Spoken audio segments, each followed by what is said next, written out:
morning to read Brother Allen's obituary, and then you can fairly well this authorship in Quebec also.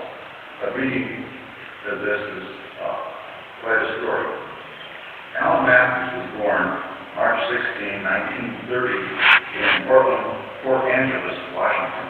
His parents, Emerson and Sadie Matthews, had three other children, Charles, Esther, and Stanley.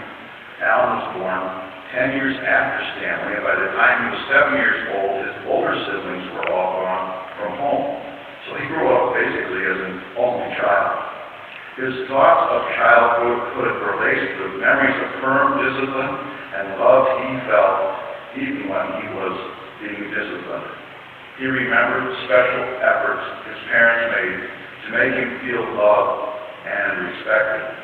Allen often commented on the freedom he was given as a child. His mother loved to fish. Allen said she was a good fisher lady. When she saw that Allen was interested in fishing, she taught him the basics.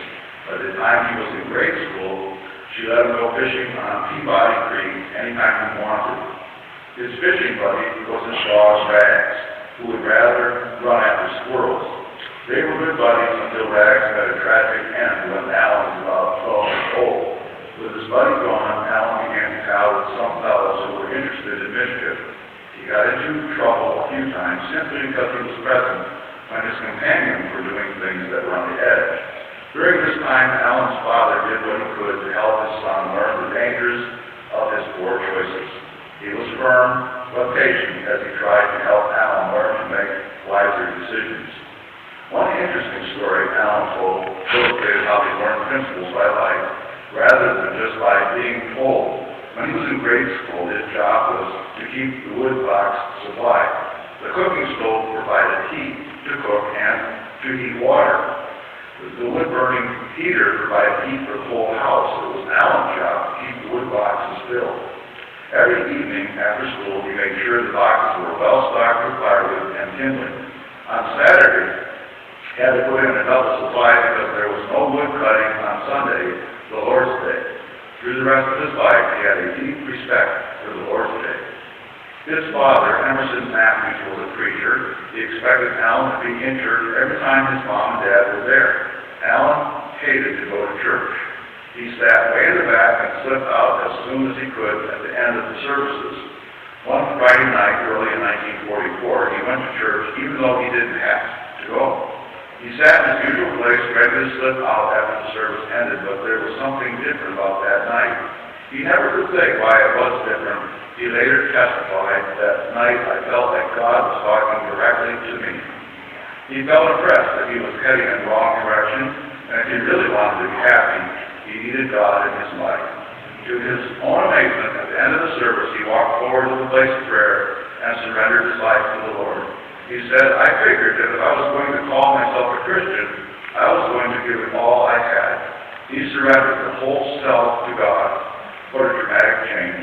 Allen will later say, "I did a 180-degree turn." From that point on, he loved to go to church and sat in the front row. He began to do things around the church, learned to play the French horn, and sang in the choir.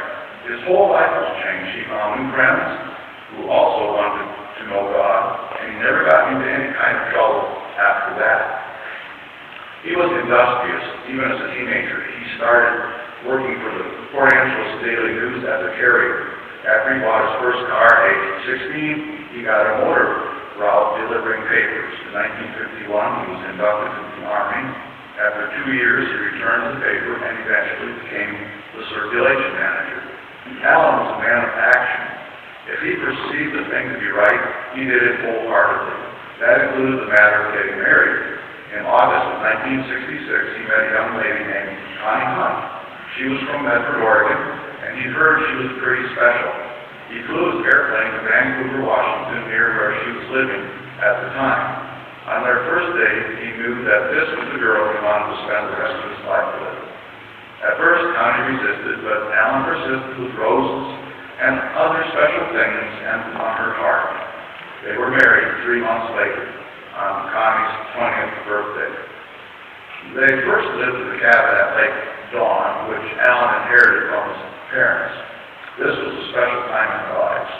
The bond between them was remarkable. They learned to support each other, and they both relied on the Lord. After about 6 months, they bought a home a few blocks from the church and moved into town. It was then that Alan began to feel a need to become more serious about his relationship with God. Every workday he would jog to the church, spending time at the altar in earnest prayer before jogging back for breakfast. This began a lifelong appreciation for prayer at the altar in God's house. This affected his whole ministry. Connie also felt the need for serious consecration, and the Lord blessed their union with a special ability to reach out to others in the name of Jesus.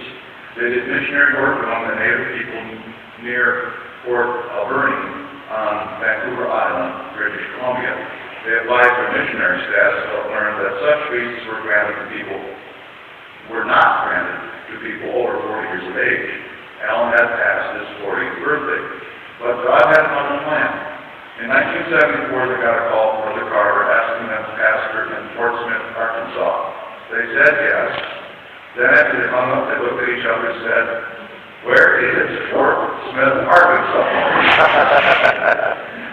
The Lord greatly blessed their ministry in Fort Smith. They were there for 9 years. In that time, their own family grew. When the Lord blessed them with their 2 foster daughters, Barbara and Deborah, their home was filled with love, laughter, and nurturing. In 1983, after the girls were married, Alan and Connie moved to Kansas City, Missouri. Where Connie developed cancer, and in February 1990, she passed away. Alan was devastated by his loss. This was the girl he wanted to spend the rest of his life with, but he kept us on as a pastor, trusting the Lord for strength. He greatly appreciated the